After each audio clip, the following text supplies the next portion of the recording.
آپ سن رہے ہیں قادری نیٹ ورک۔ الحمدللہ نحمده ونستعینه ونستغفره ونؤمن به ونتوکل علیہ ونعوذ باللہ من شرور انفسنا ومن سیئات اعمالنا من يهده الله فلا مضل له ومن يضلل فلا هادي له ونشهد أن لا إله إلا الله وحده لا شريك له ونشهد أن محمدا عبده ورسوله أما بعد فأعوذ بالله من الشيطان الرجيم بسم الله الرحمن الرحيم وبالوالدين إحسانا صدق الله العظيم وبلغنا رسوله النبي الأمين المتين المدين الكريم الكريم ونحن على ذلك لمن الشاهدين والشاكرين والحمد لله رب العالمين۔ آئیے ہم سب مل کر سب سے پہلے آقا دو جہاں جناب احمد مصطفیٰ محمد مصطفیٰ صلی اللہ تعالیٰ علیہ وسلم کے برگاہ بکشفنا میں درود شریف پڑھیے بآواز بلند، اللہم صلی علی سیدنا مولانا محمد بارک وسلم صلی علیہ صلاۃ و سلام علیک یا رسول اللہ صلی اللہ تعالیٰ علیہ وآلہ وسلم۔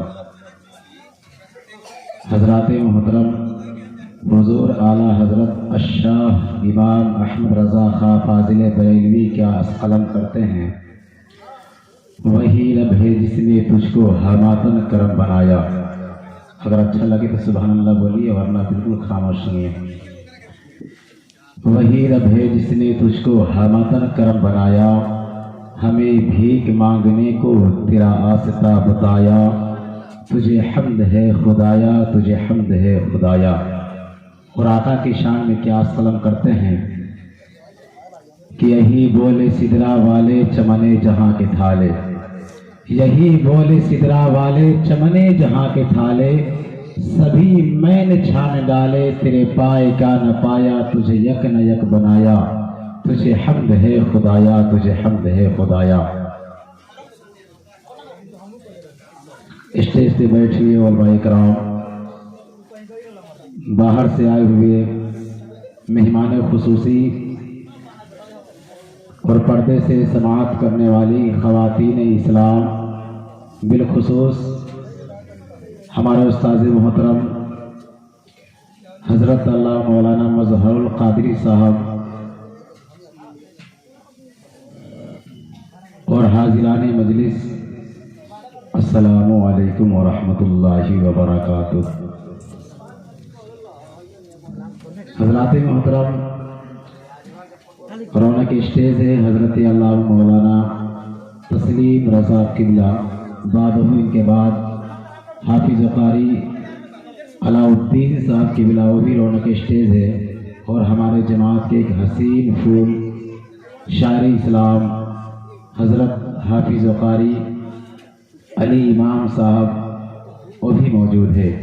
بعد پرنسپل حضرت حافظ قاری اعجاز احمد صدیقی، جامعہ حنفیہ اظہر العلوم، سو بھی تشریف لا چکے ہیں، اور ہمارے ادارے کے صدر اعلیٰ حضرت حافظ قاری نظام الدین صاحب قبلہ کو بھی حاضر ہو چکے ہیں۔ بس تھوڑی دیر میں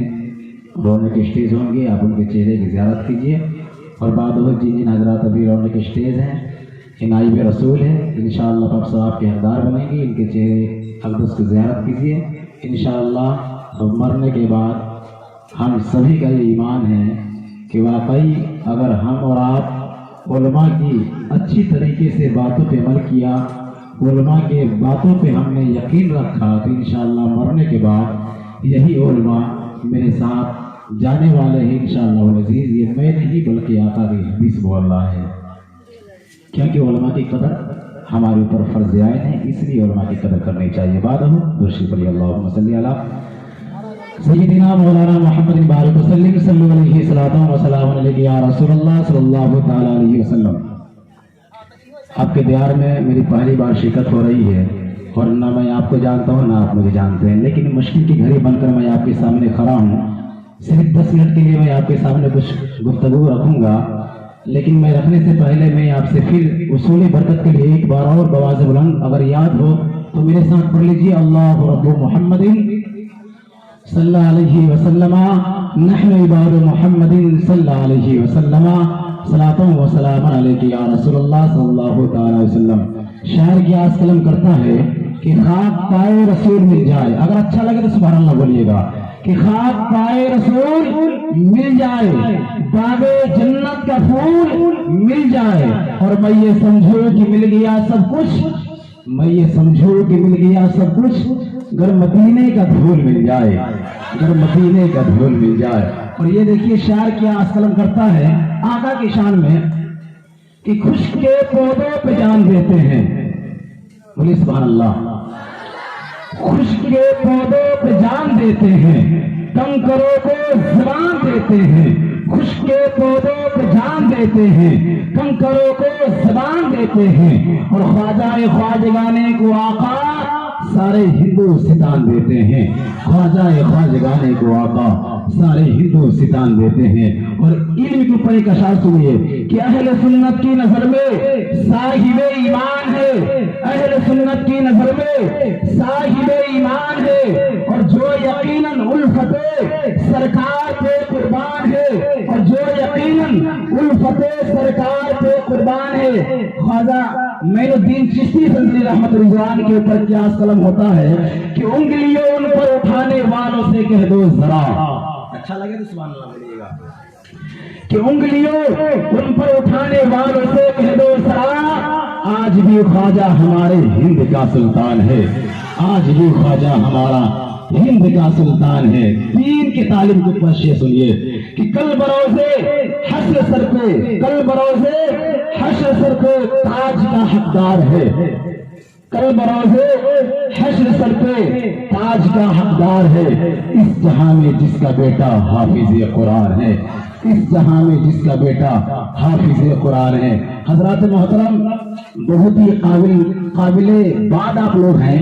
کہ کوئی اور نہیں بلکہ حضرت اللہ مولانا نعیم الدین صاحب کے والد و والدہ کے اصال ثواب کی غرض سے اس محفل کو سجایا اور رچایا گیا ہے، اور آپ لوگ اس میں تشریف رکھتے ہیں۔ اللہ تبارک و تعالیٰ سے میں دعا کرتا ہوں کہ جناب مولانا نعیم الدین صاحب کے والد و والدہ کو اللہ تبارک و تعالیٰ جنت الفردوس میں بہتر سے بہتر اعلیٰ سے اعلیٰ مقام عطا فرمائے۔ حضرات محترم، میں نے آپ کے سامنے خطبہ مسنونہ کے بعد قرآن شریف کی بہت ہی مشہور معروف آیت پیش کی۔ اللہ تبارک و تعالیٰ خلاصہ بیان فرماتا ہے،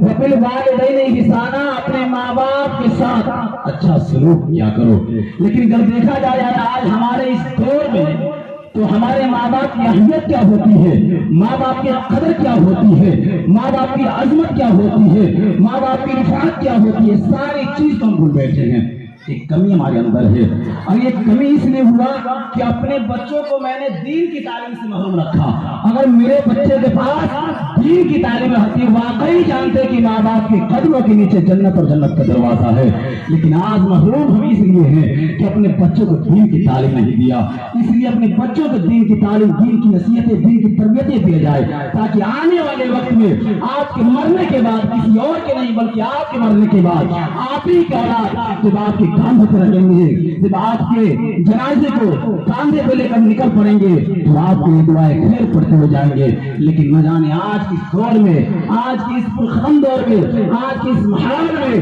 آج کے اس سماج میں ہمارے والد گرامی کی عزت کیا ہوتی ہے، ہمارے والد گرامی کی عظمت کیا ہوتی ہے، ہمارے والد گرامی کی عزت و آبرو کیا ہوتی ہے، ساری چیز کو ہم بھول گئے۔ یہ کمی ہے کہ نہیں ہے؟ ذرا سوچیے گا اپنے دل پہ ہاتھ رکھ کر کے، وہ ماں کتنی محنت و مشقت برداشت کر کے اپنے بچے کو جنم دیتی ہے، تقریباً 9 مہینے شکم میں رکھتی ہے، اور سب سے پہلے بیٹا اگر پیدا ہوتا ہے تو کہیں اور نہیں بلکہ باپ کے پشت میں رہا کرتا ہے، اور تب جا کر کہیں اللہ کے فضل و شان کے مطابق سے ماں کی شکم میں بچہ آتا ہے۔ تقریباً 9 مہینے بچے کی درد کو ماں اس پیٹ کی یعنی شکم کی درد کو برداشت کر کے اپنے بچے کو جنم دیتی ہے، اور وہی بچہ جب باہر کو آتا ہے، وہی بچہ جب زمین کے اوپر قدم رکھتا ہے، وہی بچہ جب اپنی دہلیز کو آگے بڑھاتا ہے، وہی بچہ جب جوانی کے دہلیز تک پہنچتا ہے، ماں باپ کی اہمیت کیا ہوتی ہے، ساری چیزیں کو بول بیٹھتے ہیں۔ یہ کمی ہمارے اندر ہے کہ اپنے بچے کو دین کی تعلیم سے دور رکھا۔ اگر دین کی تعلیم ہوتی واقعی جانتے کہ ماں باپ کی اہمیت کیا ہوتی ہے، ماں باپ کی قدر کیا ہوتی ہے۔ ذرا سوچئے کہ ماں ایک ایسی حسین منظر ہے، باپ ایک ایسا حسین سایہ ہے۔ اگر سروں کے بعد اگر میرے سروں سے ماں باپ کا سایہ جا چکا تو ذرا سوچئے اس انسان سے پوچھا جائے کہ ماں باپ کی محبت کیا ہوتی ہے، ماں باپ کی طاقت کیا ہوتی ہے، ماں باپ کی اہمیت کیا ہوتی ہے۔ لیکن آج ہمارے ماں باپ حیات زندگی میں ہیں تو اپنے ماں باپ کے ساتھ اچھا سلوک کیا جائے، ماں باپ کے ساتھ اچھا برتاؤ کیا جائے۔ یہی میرے قرآن نے اس چیز کو بتایا ہے کہ ماں باپ کے ساتھ اچھا برتاؤ کیا جائے۔ پوری درود پاک اللہم صلی علی سیدنا مولانا محمد مبارک وسلم صلی علیہ الصلوۃ والسلام علیہ یا رسول اللہ صلی اللہ تعالی علیہ وسلم۔ حضرات محترم، میں آپ کے سامنے صرف ایک چھوٹی سی روایت میں آپ کے پیش کرتا ہوں اور اس کے بعد اپنی گفتگو میں سمیٹ لوں گا۔ میں جانتا ہوں آپ کے سامنے مشکل کی گھڑی بنا ہوں، لیکن واقعی موسم کا لحاظ رکھتے ہوئے اور بالخصوص حضرت اللہ مولانا استاد محترم مظہر القادری صاحب بھی جلد ہی آپ کے رونے کے اسٹیج ہوں گے، بعد ان کے آنے سے پہلے ایک ایسا ماحول بنا دیجیے تاکہ لگے کہ یہاں کے لوگ سننے والے ہیں، اس لیے اس محفل کو آپ کو بنانا ہے، کس طریقے سے سنوارنا وہ آپ جانتے ہیں۔ ایک بار میرے ساتھ زوردار طریقے سے نعرہ تکبیر نعرہ رسالت کا جواب دے دیجیے۔ نعرہ تکبیر، دونوں ہاتھوں پھنسا بلا رہا ہے تاکہ میرا بھی سینہ چوڑا ہو جائے اور آپ کا بھی سینہ چوڑا ہو جائے۔ نعرہ تکبیر، نعرہ تکبیر، بلند آواز سے نعرہ رسالت، نعرہ رسالت، عظمت والدین، عظمت والدین، نعرہ تکبیر، نعرہ رسالت۔ حضرات محترم، سب لوگ جانتے ہیں حضور غوث پاک کے نام، سب لوگ جانتے ہیں، بڑے پیر صاحب سے بھی مشہور و معروف ہے، لیکن حضور غوث پاک رضی اللہ تعالیٰ عنہ ایک ایسے شخصیت ہے کہ ماں کی شکم میں ہی تقریباً 17 یا 18 پارہ کا حفظ قرآن ہو چکے ہیں، ہر انسان کو پتا ہے۔ حضور غوث پاک رضی اللہ تعالیٰ عنہ جب پہلی مرتبہ زیارت حرمین شریفین کے لیے نکلتے ہیں، ذرا غور سے سنیے گا، بالکل چھوٹی سی روایت ہے، جب پہلی مرتبہ مکہ شریف اور مدینہ شریف کے لیے زیارت کے لیے نکلتے ہیں تو ان کے پیچھے تقریباً 40,000 فوج، اسلامک فوج یعنی دین کی تعلیم حاصل کرنے والے یعنی علماء کی فوج، تقریباً 40,000 علماء کرام کے ساتھ وہ حج کے لیے روانہ ہوتے ہیں، اور سب سے آگے حضرت غوث پاک رضی اللہ تعالیٰ عنہ ہے۔ جیسے ہی نکلتے ہیں، آگے بڑھتے ہیں، بڑھنے کے بعد جیسے ہی مکہ معظمہ پہنچتے ہیں، پہنچنے کے بعد دیکھتے کہ وہاں کے ایک مفتی اعظم بہت ہی مشہور و معروف اور جن کی زندگی صرف پڑھنے اور پڑھانے میں گزری ہوئی تھی، جن کی زندگی صرف پڑھنے اور پڑھانے میں گزری ہوئی تھی، ان سے ملاقات ہوتی ہے، اور ملاقات ہونے کے بعد حضور غوث پاک رضی اللہ تعالیٰ عنہ سے عرض کرتے ہیں کہ آپ کے لباس کو دیکھ کر کے،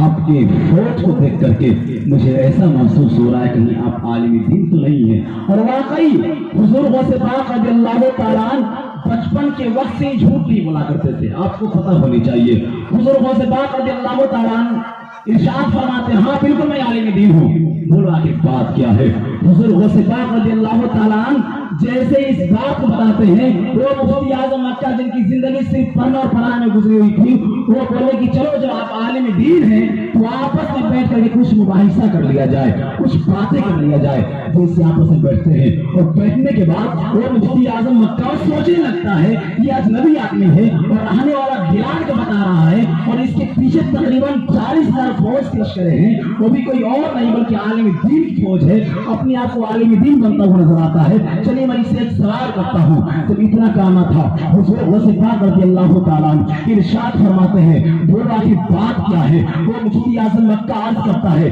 آپ یہ بتاؤ پہلے آپ عالم دین ہیں، میں آپ سے سوال کرنا چاہتا ہوں۔ جب اتنا کانا تھا حضور غوث پاک رضی اللہ تعالیٰ عنہ ارشاد فرماتے ہیں کہ آپ سوال کیجیے گا، میں خود سوال کروں گا آپ سے۔ جب اتنا کانا تھا وہ مفتی اعظم مکہ سوچ رہا تھا کہ میری زندگی صرف پڑھنے پڑھانے میں گزری ہوئی ہے اور یہ ہم سے سوال کیا کرے گا؟ ایک اجنبی آدمی ہے، رہنے والا گیلان کا بتا رہا ہے، اس کے پیچھے تقریباً 40,000